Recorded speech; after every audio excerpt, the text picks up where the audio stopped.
Good evening po mga kapatid. Clear po ba? Good evening po. Loud Good and clear naman. evening. Okay po. Thank you. Ah, long time no see po. So, sa mga hindi po nakakilala sa akin, ako po si TJ. Anak po ako ni Pastor Dave. So, yun po. Sige po, let's pray. Heavenly Father, thank you Panginoon sa gabing ito, Lord God, na binigay niyo po sa amin, Panginoon, is another night, Lord God, na pag-aaralan namin, Lord God, yung iyong salita, Panginoon. Lord God, samahan niyo po kami, Panginoon, during this Bible study, Lord God. Buksan niyo ang aming mga tenga, Lord, ang aming mga puso, Panginoon. Lord God, ang aming mga isip, Panginoon, Lord God, na yung mga salita mo, Panginoon, ay malayang papasok sa aming mga puso, Panginoon. At Lord, maintindihan namin, Panginoon, ang mga bawat salita, Lord God, na iyong ituturo, Panginoon. Panginoon, gamitin niyo po ang aking bibig, Panginoon. Gamitin niyo po ako, Panginoon, upang maipahayag ko ng maayos ang iyong salita, Panginoon. Lord, hindi ako ang magsasalita, Lord, kundi ikaw, Panginoon. Lahat ng mga lalabas sa bibig ko, Lord, ay hindi ko salita, Lord God, kundi salita mo, Panginoon. Naway, Lord, maintindihan namin lahat, Panginoon, ang mga salita, Lord God, na iyong ipapahayag ngayong gabi, Panginoon. Holy Spirit, samahan niyo po kami sa gabing ito. Ito po ang aming dalangin sa pangalan ni Jesus. Amen.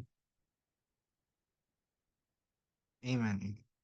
So, sige po. Punta tayo sa ano?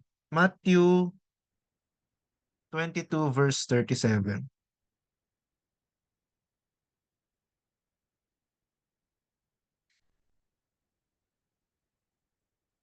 So, sabi po dito, no? Sige, 36 na lang muna. May nagtanong dito sa Diyos. Sabi dito, Guro, alin po ang pinakamahalagang utos sa kautusan? Tanong niya. Sabi ni Jesus, sumagot si Jesus, ibigin mo ang Panginoon mong Diyos ng buong puso, ng buong kaluluwa, at ng buong pag-iisip. Then verse 38, ito ang pinakamahalagang utos. Then 39, ito naman ang pangalawa. Ibigin mo ang iyong kapwa gaya ng pag-ibig mo sa iyong sarili. So ito pong dalawang verses na to ang sinabi ng Panginoon, no?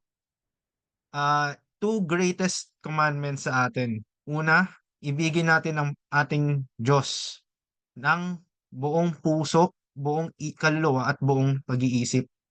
The next is ibigin ng kapwa gaya ng pag-ibig natin sa ating sarili. So magfo-focus po tayo actually dyan sa verse 39. Punta po tayo sa 1 John 4 verse 7.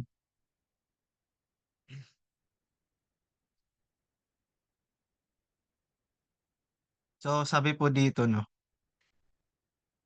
mga minamahal, mag-ibigan tayo sapagkat mula sa Diyos ang pag-ibig. At bawat umiibig ay anak ng Diyos at kumikilala sa Diyos. So ibig sabihin po, kung talagang tinanggap natin si Kristo sa puso natin, andun na yung love. Amen po ba? Andun yung magfo-flow sa atin yung love eh. Sabi nga kanina hindi, kahit wag na natin munang balikan.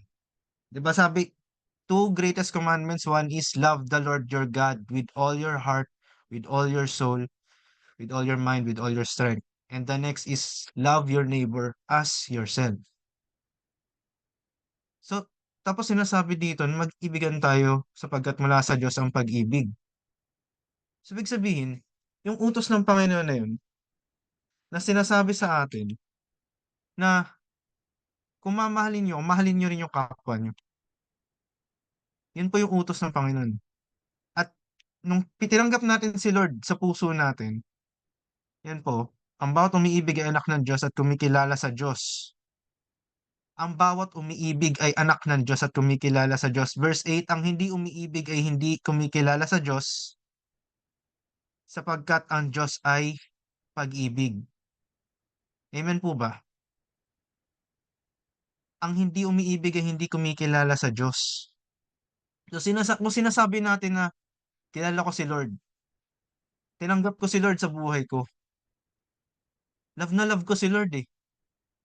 Pero yung kapatid mo o kaya yung taong kakilala mo may galit ka sa puso, may galit ka sa kanya, hindi mo siya kayang mahalin dahil may nagawa siyang mali sa'yo. Masasabi ba natin na mahal natin ang Panginoon? Kasi sabi dito, sapagkat ang Diyos ay pag-ibig, sabihin, kung wala tayong pag-ibig sa kapwa natin, hindi talaga natin masasabing nasa atin si Lord. Kasi, unang-una, yan nga po nakalagay, oh, sapagkat ang Diyos ay pag-ibig. So, ibig sabihin po, hindi nagmamanifest si Lord sa buhay natin. Sinasabi lang natin na tinanggap natin si Lord, pero hindi makita dahil hindi natin maipakita yung pagmamahal sa kapwa natin. Amen po ba? Yan po yung sabi, oh, and sabi pa nga, sabi nung, sabi sa 1 John 2 verse 4, punta po tayo dun. Sabi doon, ang nagsasabing, excuse me, ang nagsasabing nakikilala ko siya, ngunit hindi naman sumusunod sa kanyang mga utos ay sinungaling at wala sa kanya ang katotohanan. Ano po ba yung sinabing two greatest commandments? Mahalin mo ang Diyos ng buong puso, buong isip, buong kaluluwa at buong lakas. At ang pangalawa ay ibigin ang iyong kapwa gaya ng pag-ibig mo sa iyong sarili. So kung sinasabi natin nakikilala natin siya, ngunit hindi natin ginagawa ito, hindi natin kayang minamahal yung kapwa natin, tayo pala isang sinungaling, no? Sinungaling tayo at wala sa atin ang katotohanan. So sinasabi natin, tinanggap natin si Lord. Ngunit hindi natin hindi natin kayang mahalin yung kapwa natin, hindi natin kayang ipakita yung love. Sabihin, wala sa atin ang katotohanan ay si Lord Jesus. Sabihin wala sa atin si Jesus kasi hindi nagmamanifest. Or nasa atin si Jesus pero walang application. Hindi nagmamanifest si Lord. Amen po ba? Sabi doon, no? Sige, balik po tayo sa 1 John 4, verse 7 to 8. Basahin na lang po muna natin yan. Mga minamahal, mag-ibigan tayo sapagkat mula sa Diyos ang pag-ibig. Ang bawat umiibig ay anak ng Diyos at kumikilala sa Diyos. Ang hindi umiibig ay hindi kumikilala sa Diyos sapagkat ang Diyos ay pag-ibig. Inihayag ng Diyos ang kanyang pag-ibig sa atin nang isugo niya sa mundo ang kanyang kaisa-isang anak upang magkaroon tayo ng buhay sa pamagitan niya. So, ito ang pag-ibig, oh. Hindi sa inibig natin ang Diyos kundi tayo ang inibig niya at sinugo niya ang kanyang anak upang maging handog para mapatawad ang ating mga kasalanan. So, ito po dito dinedemonstrate ng Panginoon yung pag-ibig. Tayo po, actually, tayo alam natin kung ano yung pag-ibig eh. Pero naiintindihan ba talaga natin yung tunay na pag-ibig? Alam na, kasi tayo as Christians, marami tayong alam eh sa Bible, sabihin natin ganyan. Marami tayong alam na nakalagay sa Bible. Ngunit naiintindihan po ba talaga natin kung ano yung sinasabi sa Bible? Kung ano yung dapat gawin? Kasi minsan, oh, alam natin tong verse na to, pero na-apply ba natin sa buhay natin? Meron po bang application? Gaya ng sabi nga kanina, kung hindi ginagawa yung utos ng Panginoon, tayo ay isang sinungaling. Di natin na apply sa buhay natin yung mga salita na sinasabi ng Panginoon. At isa na nga po dito yung pag-ibig sa kapwa natin. Ah, si Lord pinakita niya sa atin yung pag-ibig niya eh, na nung tayo ay hindi kaibig-ibig, alam naman po natin to, di ba?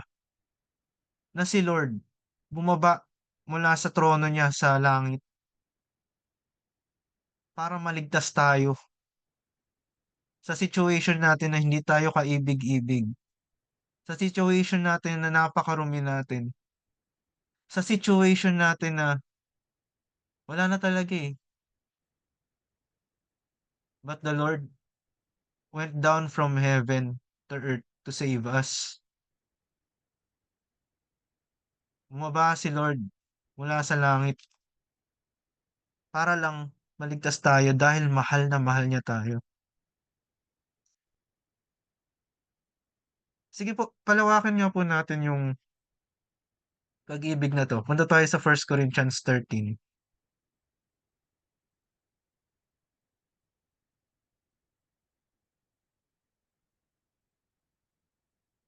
Sabi dito sa verse 1, no? Makapagsalita man ako sa mga wika ng mga tao at ng mga anghel. Kung wala naman akong pag-ibig, para lamang akong kampanang umaalingaw-ngaw o pampiyang na kumakalampag. Yan po. Pwedeng may mga iba't iba kang gifts. Ganyan, gifts from the Lord, from the Holy Spirit na nasa atin, na nagmamanifest sa atin. Kaya lang, walang love. Para lamang daw tayong kampanang umaalingaw-ngaw o pampiyang na kumakalampag. We are doing everything. Nag-share tayo. Nag-share ka ng word ni Lord. Pero walang love. Kumbaga parang imbis na mahikayat mo siyang lumapit kay Lord, yung kapwa mo, napapalayo pa siya. Kasi instead na love yung ipakita mo, nako-condemn mo yung tao. Galing nga natin mag-share, ganyan. Nag-share tayo. Pero the way tayo mag-share, yung condemnation na pupunta kayong lahat sa impyerno. Ganyan. Okay, totoo naman yun. Pero there's a right way, di ba? Na maipakita nyo sa kanya na with love doon sa tao. Kung paanong kapatid, kaibigan, kapag ginawa mo to, mapupunta ka dito. Pero, ano mo ba, na dahil, dahil nga papunta tayo dyan, merong isang person, no, ganyan, na dahil sa mahal ka niya, binigyan ka niya ng, nais kanyang bigyan ng buhay na walang hanggan, ino-offer niyo to. Yung mga ganun ba, yung may gentleness. Pero, ayun nga po, yung dahil sa hindi nga natin pag-iingat sa ating pagsasalita, condemnation, yung nararamdaman ng tao, parang, ano ba to? Ganyan pala yung mga Kristiyano, no?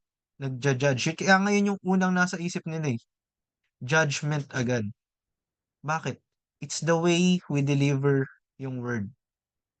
Kasi unang-una, word ni Lord to. This is the word of God. This is, and ang word of God is si Jesus. And gaya nga nasabi kanina, si Jesus I love. Si God is love. So, ibig sabihin, itong word na to, tayo nga pag nagbabasa tayo ng word ng Panginoon, di ba, pag may personal devotion tayo, hindi naman condemnation yung nararamdaman natin eh. Laging love ang pinapakita sa atin ng Panginoon, pinaparamdam sa atin. Despite the things na nagagawa natin against His will, yung love pa rin ang pinaparamdam sa atin ng Panginoon. At kino-convict tayo, hindi condemnation. Kaya nga nasabi sa Romans 8 verse 1 na, therefore there's no condemnation to those who are in Christ. Wala na pong condemnation to those who are in Christ.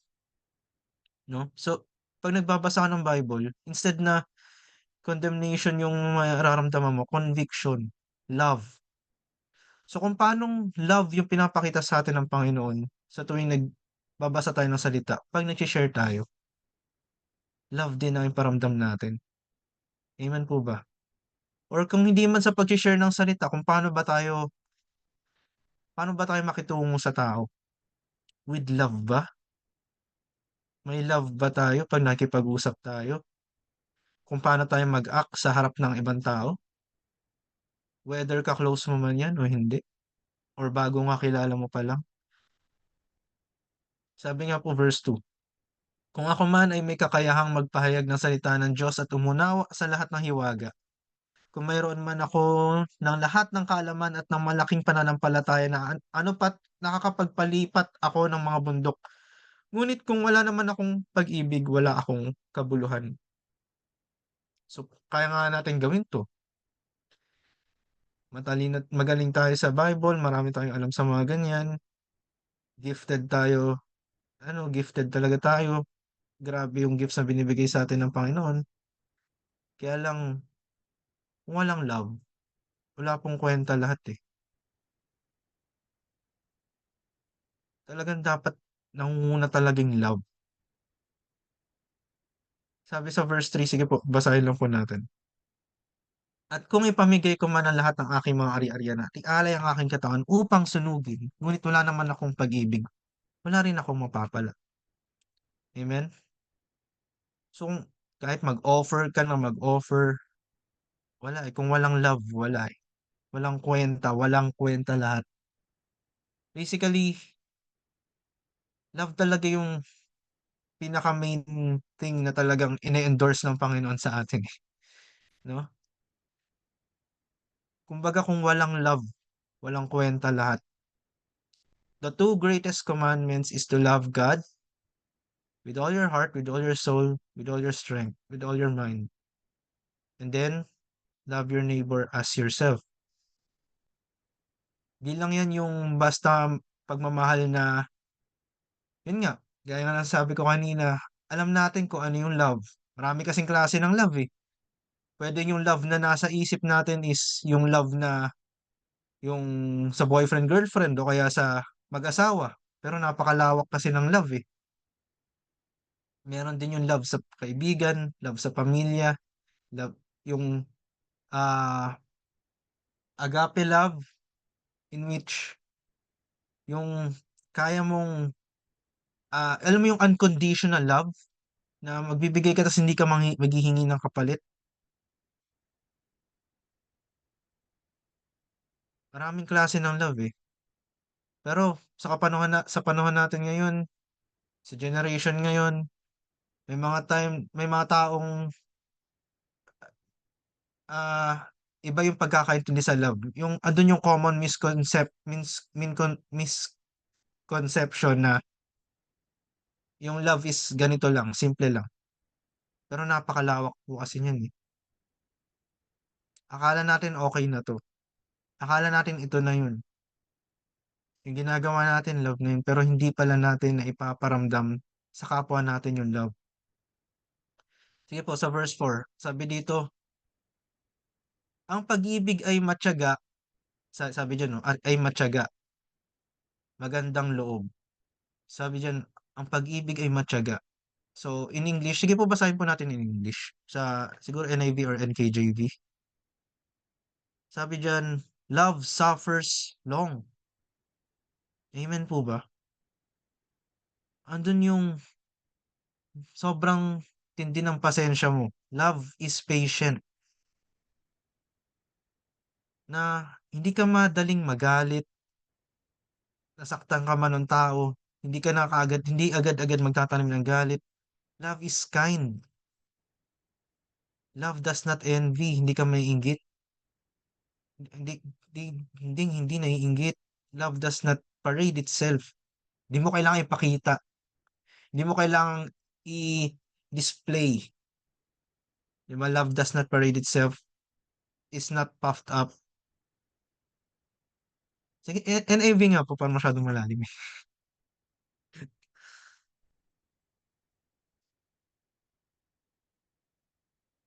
Ano po ba kayo NIV? Ay, sige po, ano bang pinakamababaw dyan? Patingin po nung, ano nyo. Sige po, net na lang, net.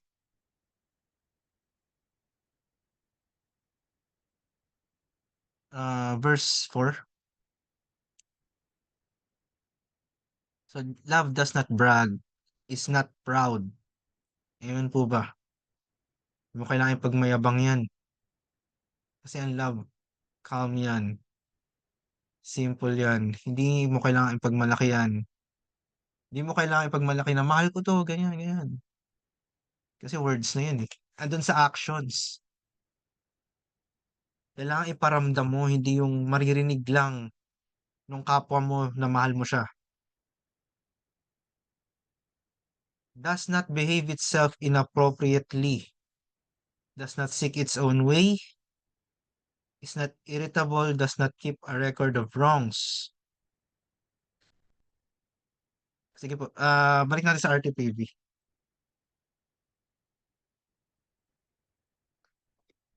So, hindi magaspang ang pag-uugali, no? Hindi makasarili, hindi magagalitin, o mapagtanim sa kapwa. So, hindi siya makasarili, hindi magagalitin. Amen po. Kung mahal mo yung tao, andun yung sobrang tindi ng pasensya mo eh. Na hinahayaan mo na lang. Ganun. Or dahil mahal mo siya, tuturuan mo siya. Pero yung, andun yung love, di ba? Hindi magagalitin o mapagtanim sa kapwa. Tama eh. Hindi magagalitin o mapagtanim sa kapwa. Sige po. Ah, ang sa 27. Sige, i-emphasize lang po natin yung hindi magagalitin. Sabi dito, kung magagalit man kayo, iwasan ninyo ang kagas. So, ibig sabihin, okay lang magalit, no? Pero, pero, huwag ninyong hahayaang lumubog ang araw na galit pa rin kayo. Kasi andun yung ano eh, andun yung initial reaction talaga, may mga ganun talaga na hindi natin may iwasan, mag-burst up tayo, ganyan. Pero huwag mong hahayaan na lumubog ang araw na galit ka pa rin. May galit ka pa rin dun sa kapwa mo na, for example, di kayo nakagalit mo, nakaaway mo, ganyan. Huwag mo hahayaan na lumubog ang araw na galit ka pa rin sa kanya o galit pa rin siya sa'yo. Huwag ninyong bigyan ng pagkakataon ang diablo. Kasi, pag yan, hinayaan mo na nandyan yung galit sa puso mo, tapos lumubog na yung araw, hinayaan mo na, kinabukasan, andyan pa rin yan, tatanim na yan sa puso mo, kapatid. Mahirap nang tanggalin yan dyan. At sige po, punta tayo sa James 1 verse 14 to 15.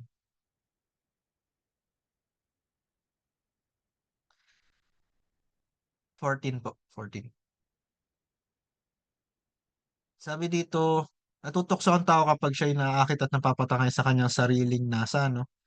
Pag ang nasa ay tumubo at nagugat sa kanyang puso, magbubunga ito ng pagkakasala. So, kung i-apply natin dyan yung sa galit nga po, pag ang galit ay nagugat sa iyong puso, magbubunga ito ng pagkakasala. Kasi pag yan pumasok na sa puso mo, kung ano yung lalabas sa bibig mo, yung laman ng puso mo, di ba? Kung galit ang laman ng puso mo, puro kung ano-ano na lalabas sa bibig mo. For the abundance of the heart, the mouth speaks. For the abundance of the heart, the mouth speaks. Kung anong laman ng puso mo, yun yung lalabas sa bibig mo. Kaya kung nag-ugat na po sa puso mo yung galit mo, hindi na po maganda yun. Tatanim na yan, mahirapan kang patawarin yung tao. Bakit? Kasi hinayaan mo si Satanas, hinayaan mo yung Diablo na pumasok. Hindi mo hinayaan yung love. Nagalit ka dun sa tao, nag-ugat na yung galit, kinurse mo na siya.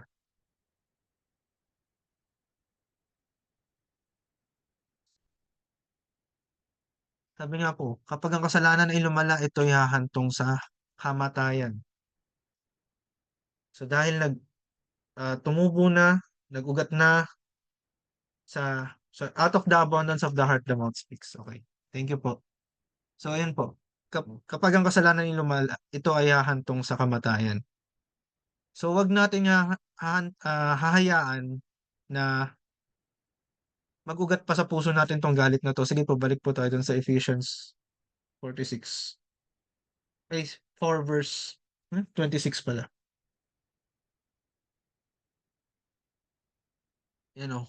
Kung magagalit man kayo, huwag ninyong hayaang lumubog ang araw na galit pa rin kayo. Huwag ninyong bigyan ng pagkakataon ang diablo. I-rebuke nyo na kaagad kung may nararamdaman kayong galit sa puso nyo. I-rebuke nyo na kaagad. I-pray nyo na, pag-pray nyo na kaagad, sipain nyo na kaagad sa puso nyo.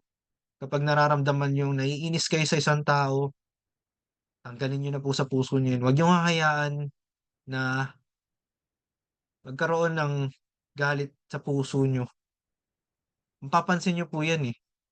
Pag laging, pag naiisip mo yung tao, parang ah, iba na yung nararamdaman ng puso mo. Iba na yung nararamdaman mo. Parang laging galit ka or alam mo yung dahil nasaktan ka niya, iba na yung nararamdaman mo sa kanya. Huwag niyo pong hahayaan yun mga kapatid. Sabi nga, huwag ninyong bigyan ng pagkakataon ang diablo. Sabi nga, sige po, Matthew 5 verse 23 to 24. Sabi naman po dito,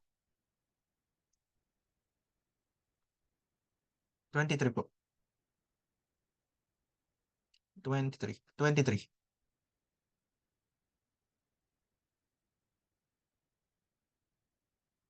Matthew 5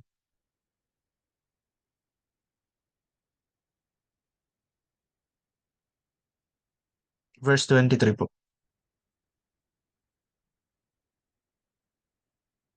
Yun o. Sabi dito, kaya't kung mag-aalay ka ng handog sa dambana para sa Diyos at naalala mong may sama ng loob sa iyong kapatid. So, yun nga, 'di ba may nakagalit ka, hindi lang ikaw yung kapwa mo nakagalit mo, syempre galit din siya sa'yo. Sabi dito, bago tayo mag-alay, no, bago tayo lumapit kay Lord, iwanan muna natin, verse 24, iwan mo muna ang iyong handog sa harap ng dambana at makipagkasundo ka sa kanya pagkatapos magbalik ka at maghandog sa Diyos. So kung meron kang hindi maayos yung relationship mo dun sa tao, alam mong na, na-offend mo siya, lapitan nyo. Kung wala man kayong lakas ng loob na lumapit sa taong yun, hingin niyo ng tulong sa Panginoon at bibigyan niya kayo ng lakas. Kasi unang-una po, ayaw ni Lord na ayaw ni Lord ng division eh. Sige, pupuntahan natin sa Galatians 5 verse 20. Sabi diyan, so sige 19, hindi maikakaila ang mga hilig ng laman, pakiapid, kahalayan, kalaswaan, pagsamba sa Diyos-Diyosan, pangkukulam, pagkapuot sa isa't isa, yung magkaroon ng galit, pag-aaway-away, pagseselos, no? Pagkakagalit at kasakiman, pagkakampi-kampi at pagkakabahabahagi. So yung division po, no? So yun, pag-inggit, pagpatay, paglalasing, kalayawan at iba pang katulad nito, muli ko kayong binabalaan. Ang gumagawa namang ito ay hindi magkakaroon ng bahagi sa kaharian ng Diyos. Amen po ba? Ayaw ni Lord ng division sa kanyang body, sa kahit kanino. Ay, hindi niya inaalaw yun eh. Ayaw niya na meron tayong galit sa kapwa natin. Meron tayong hindi pagkakaayos. Kasi unang-una si Lord, yun nga, God is love.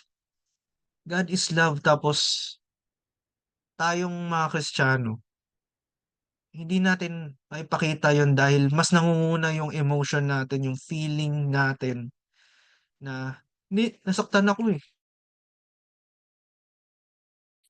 Lord, nasaktan ako. Pa- Paano ko mamahalin yan? Eh, nasaktan nga ako eh. Ang sakit-sakit ng ginawa niya sa akin. Mga kapatid, baka nakakalimutan po natin. Noong time na di pa tayo nakakilala sa Panginoon, nasaktan din natin siyang lubha. At nung time na malayo tayo sa Kanya, durog na durog ang puso ng Panginoon dahil alam niya na kung hindi siya bababa mula sa langit at hindi siya gagawa ng way para maligtas tayo, tuluyan tayo mawawalay sa Kanya. Kaya nga dinemonstrate niya yung pagmamahal niya eh. Yung pagmamahal niya na sa kabila ng pagkakasala natin, minahal pa rin tayo ng Panginoon. And right now, ang tinuturo po sa atin ng Panginoon sa gabing ito is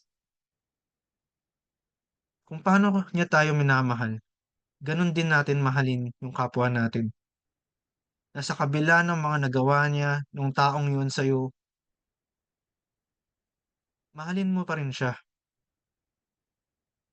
Kung may nakagalit ka, mahalin mo yung taong yun. Sabi nga, Romans 12 verse 14, di ba? Sabi diyan, idalangin ninyo ang mga umuusig sa inyo. Idalangin niyo sila at huwag sumpain. So yun nga po. Idalangin. Pray for those who persecute you. And pray, wag niyo silang do not curse. Amen po ba? Sige po. Baba po tayo. Konti na lang naman na po to. So ibaba po natin yan. Sa verse 17. Ay hindi, sige, 19 na. Mga minamahal, huwag kayong maghihiganti, ipabayan ninyo iyon sa Diyos. No? Yan po ang sabi. Sapagkat nasusulat akin ang paghihiganti, ako ang gaganti, sabi ng Panginoon. Kaya ang sabi sa atin ng Panginoon, no, huwag tayong maghihiganti. Kung may nagawa man yung tao sa'yo at hindi talaga siya humingi ng tawad, hayaan niyo si Lord. Pero ikaw, kung ano yung sinabi sa'yo ng Panginoon, love that person. Pray for them. Do not curse them. Bless them.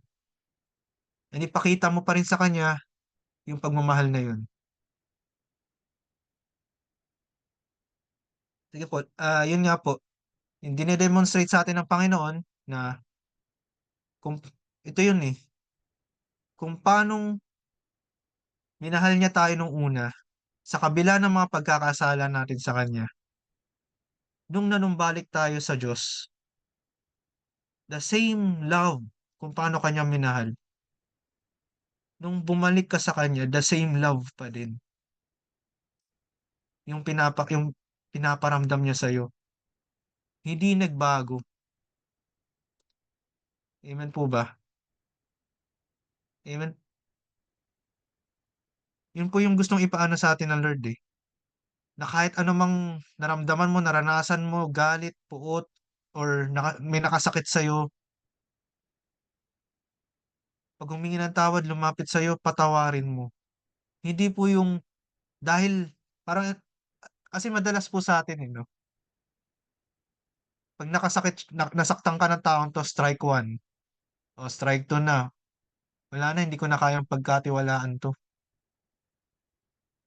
Pero ibang tinuturo sa atin ng Panginoon eh, kung paanong minahal ka niya, tapos nagkasala ka niya, tapos bumalik ka sa kanya, ganun pa rin yung pagmamahal niya. Ganun din po tayo, mga kapatid. Mahalin natin yung kapwa natin, gaya ng pagmamahal ng Panginoon sa atin. Amen po ba? Kaya ang prayer ko sa bawat isa, ang prayer ko, actually ito po actually ang prayer ko gabi-gabi, na Lord, kung paano, turuan mo ako magmahal, kung paano mo ako minamahal, kung paano na sa kabila ng aking mga pagkakamali, ganun pa rin yung prayer mo, yung love mo sa akin. Ganun pa rin, same love, hindi nagbabago. Kaya mga kapatid, dalangin ko lang na bawat sa isa sa atin, na maturuan tayo ng Panginoon kung paanong mahalin ang mga kapwa natin na sa kabila ng mga pagkakamali na nararanasan natin or pinaparamdam sa atin ng ibang tao, ganun pa rin yung love. Same love, walang pagkakaiba. Kung paano yung pagmamahal sa atin ng Panginoon, ganun din. Amen po ba? Sige po,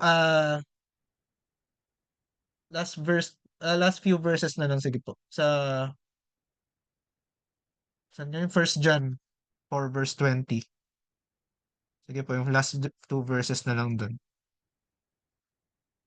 Ang nagsasabing iniibig ko ang Diyos, subalit napopot naman sa kanyang kapatid ay isang sinungaling. Kung ang kapatid na kanyang nakikita ay hindi niya magawang ibigin, paano niya maiibig ang Diyos na hindi niya nakikita? Ito ang utos na binigay sa atin ni Kristo. Ang umiibig sa Diyos ay dapat ding umibig sa kanyang mga kapatid. Amen po ba? Yung two greatest commandments, no? Yung kanina sabi, love the Lord your God with all your heart, with all your soul, with all your mind, with all your strength. And then, love your neighbor as yourself. Kung paano iniibig natin ang Diyos, ganun din natin ibigin ang ating mga kapatid. Amen po ba? Sige po, tayo po yung manalangin. Amang Diyos na makapangyarihan sa lahat, Lord God, pinupuri ka namin, sinasamba ka namin, Lord God. Thank you, Lord, sa salita mo, Panginoon, na pinahayag sa amin, Panginoon. Lord, kaming mga tao lamang, Panginoon, at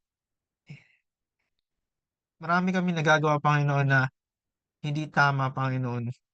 Isa na rin dito, Lord God, yung love. May marami po sa amin ang hindi kayang i-apply ito or nahihirapan i-apply ito, Panginoon. Pero Lord, ang message mo, Panginoon, is for us to love. You remind us, Lord God, na kung paano minamahal mo kami, ganun din kami dapat magmahal sa kapwa namin, Panginoon.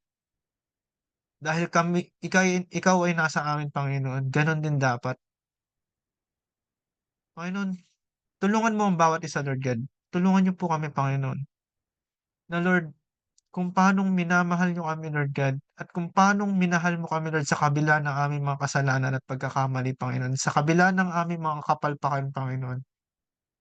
Ganun pa rin, Panginoon, yung pagmamahal mo sa amin, Lord, yung katapatan mo sa amin, Panginoon, the same love na pinapakita mo noong una, and the same love pa rin, Lord God, sa tuwing bumabalik kami at nung nanumbalik kami ng tuluyan, Panginoon. Hindi nagbabago yung pagmamahal mo, Panginoon.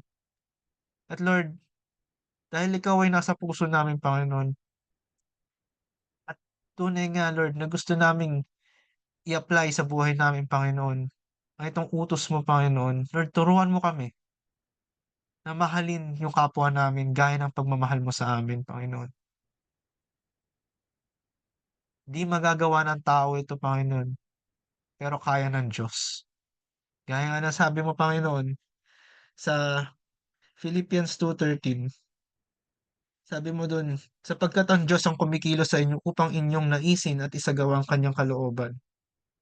Lord, ikaw ang kumikilos sa amin, Panginoon, para magawa namin yung kalooban mo. Kaya Lord, maraming pong salamat, Lord God, dahil patuloy ka pong kumikilos sa amin, Lord God. At patuloy mo ipinapaalala sa amin ang iyong mga salita. Thank you, Jesus. Thank you, Abba Father. Thank you, Holy Spirit. Pinabalik po namin lahat ng kapurihan sa pangalan ni Jesus. Amen. Sige po sa